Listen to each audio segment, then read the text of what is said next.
สวัสดีท่านผู้ชมวันนี้เราจะเข้าไปตลอดเพราะท่านผู้ชมมารอบางวันฝนตกหนักแต่เช้ามาหอด8:57 นาทีแล้วยังบ่ทันเลยเช้าสิพาเลาะบนตัวเมืองสวรรณเขตป่าฝนตกมัน แห้งบ่แห้งปานใดท่านผู้ชมแต่ว่ามันเป็นฝนที่ขึ้นไปหยกเขาเนาะ หลอกไปตามเส้นทางเลย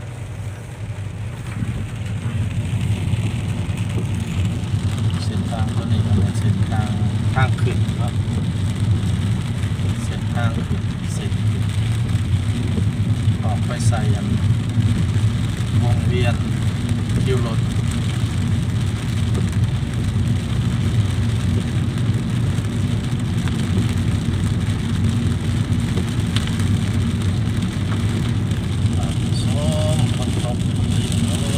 ใส่มาใส่กันอย่าง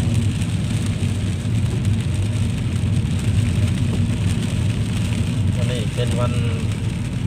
อาทิตย์เลยอากาศแบบนี้นอนจะสิขังเลยนะเราเดินทางมาหอดหลักสองของนครไกรสอน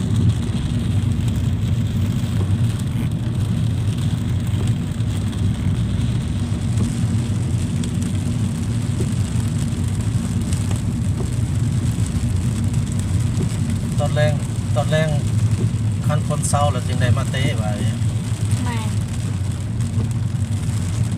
แข่งกับทีมใดมื้อนี้ สอนไซ แข่งกับทีมสอนไซในบ้านน่ะนะอยู่12เนาะแต่มื้อนี้ฝนตกก็เลยหยุดการแข่งขัน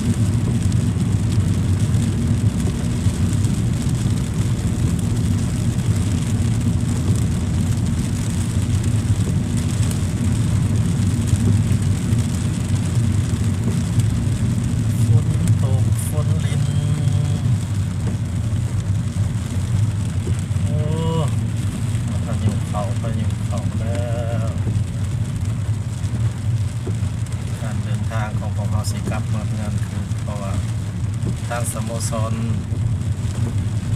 ในบ้านสวรรค์เซ็นเตอร์เป็นบริจัดการแข่งขัน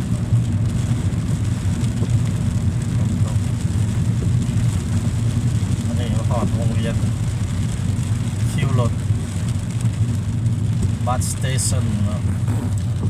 ถ้าเอาโมไปทางซ้ายมือนี่เป็นบัสสเตชันคิวรถนี่แต่เขาไปซื้อเลยเขาจะออกไป11 แยกเขาไปซื้อเลยเนาะออก11 แยกไปออกทางA1เนาะ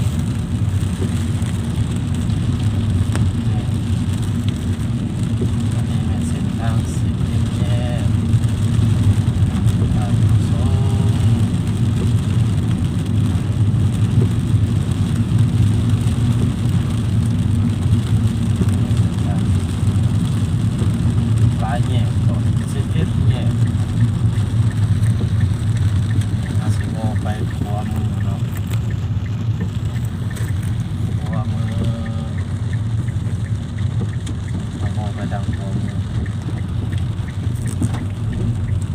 ทางดอนหอเส้นทางดอนหอ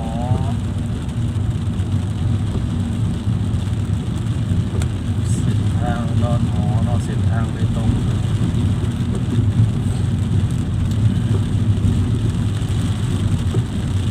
คนก็ยังลิ้นอยู่พอสำนักประชาชนเกี่ยวเขาเกี่ยวน้ำก็ได้แข่งฝนเกี่ยวแล้วแต่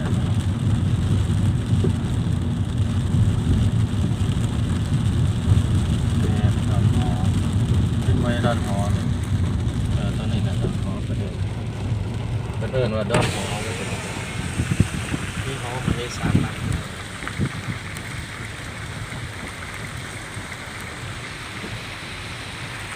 เราสิไปวงเวียนกองเลยเนาะแม่นี่โง่ซ้ายมือเลยมันออกวงเวียนกองเลยพี่น้อง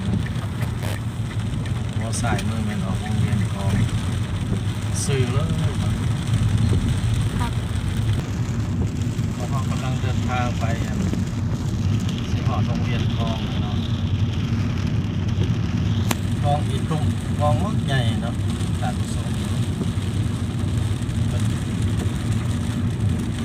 มีแนวคิดสร้างสรรค์เนาะไม้ก็ว่ากองในประเทศไทยตีกองมวลของงานบุญกองอีตุ้มอันนี้จะคล้ายคือกองเพลน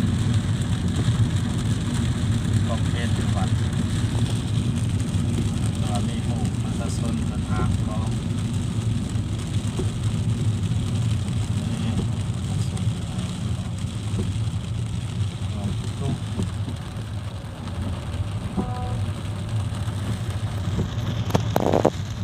ไปต่อเลยเนาะ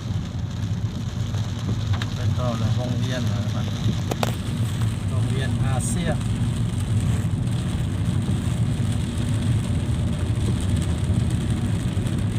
วงเวียนอาเซียน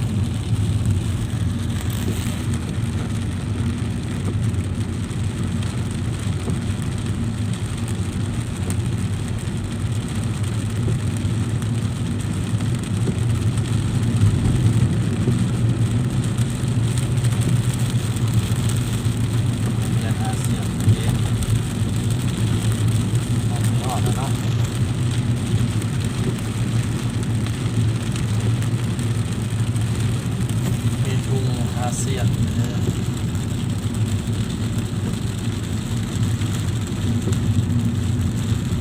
เดี๋ยวเอาไปสื่อเนาะเอาเช็คโอไปขวามือเนาะถ่ายเอาวงเวียนอาเซียน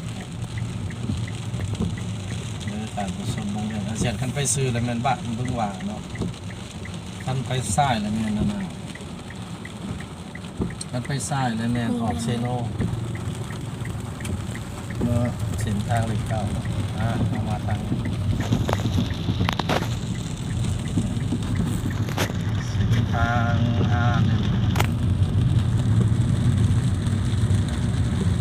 ฤดูนี่กับเป็นฤดูต้นฤดูหนาวท้ายฤดูฝนเลยเนาะแต่ว่าแปรพายุเขาพอเพลงยังไงเสียออกเพลงครับเอาน้ำบอกมั่งเลยเนาะใช่ฮะใช่หนาวหมอกเมืองเหนือเพื่อสาวเมืองใต้วังเวียงสำราญนึงใจหนาวในสื่นไปทุกแห่งมีสายน้ำทรงไหลล่องผาดเนินหินแกงหนาวหมอกสร้างมาให้แห้งแค่ใจขาดคู่แอบอิงหนาวหมอกปานใดอ้ายยังคิดว่าดินแดนสุขสมอุลาน้ำทาแห่งนั้นงามยิ่งนกน้อยง้อยเคียงส่งเสียงอ่อนๆสุขจริงหนาวหมอกขาดคนแอบอิงขาดยิ่งหนาวระทมปรึกษามาลาลากสีเหมือนแดนสุขาวดีสร้างงามเหลือที่สวนสมสวนใจข้าฝันหาไฟใจนิยมธรรมศาสตร์งามสมสุดแสนซื่นสมดังแดนสวรรค์หนาวหมอกใกล้ทนบนเขาอยู่เจยอาศัยทิวทัศน์สิทธิ์เสยบ่เคยวันไหวหนาวนั้นเพราะข้ายังมีภาระหน้าที่สำคัญหนาวหมอกหรือจะมากันชีวิตทหารต้องทนปรึกษามาลาลากสีเงินแดนสุขาวดีสร้างงามเหลือที่สวนสมส่วนใจข้าฝันหาไฟใจนิยมธ รร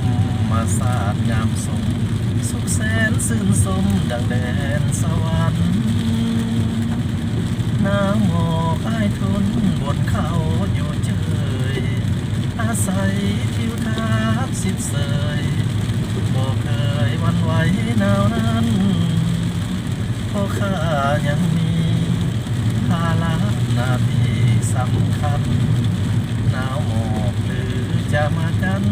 ชีวิตทหารต้องทนจบแล้วเนาะท่านผู้ชมเนาะพอเข้าเดินทางต่อเนาะห้องเพลงให้ท่านผู้ชมฟังก็ได้หอมปากหอมคอเดินทางต่อ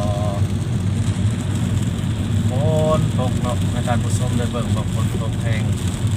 ตกบ่แห้งแต่ว่ามันนานเศร้าเนาะ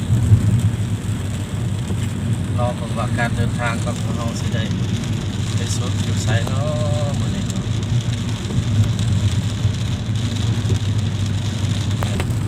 นี่ท่านผู้ชมมาฮอดนี่ก็ใกล้สิฮอดทางวงเวียนกระบองเลยเนาะวงเวียนกระบอ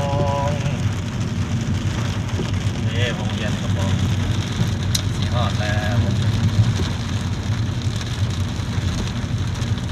เวียนกระบองโง่ซ้ายไปปากเซท่านเอาโง่ซ้ายมือไปปากเซ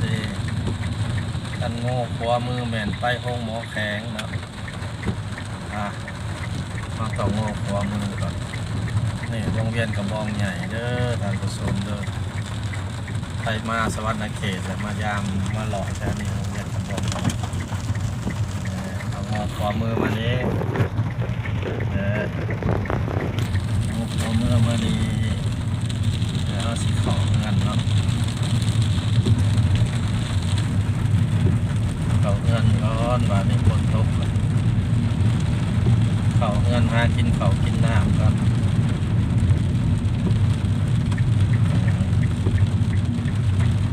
เขาเงินหลอกเบิกว่าทางเขาเงินมันคือมันมีน้ำไหล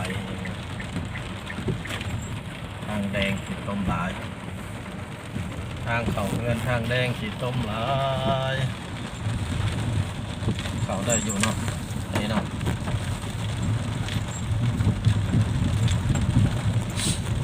เขา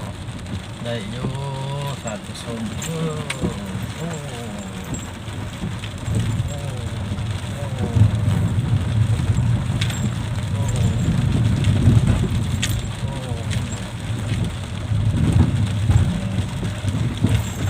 ทางเขาเงินกัน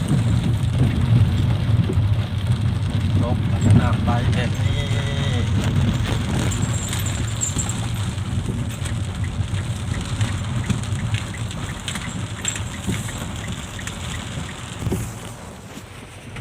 มาฮอดเลยครับขอปิดคลิปไว้เท่านี้เนาะโอกาสหน้าสิพาท่านผู้ชมไปรอเบิ่งอยากได้วิทยุเนาะวิทยุไปฟังแล้วสิพาท่านผู้ชมไปมอบวิทยุให้ยาเนาะไปเบิ่งว่ายาเป็นสิพอใจบ่วิทยุ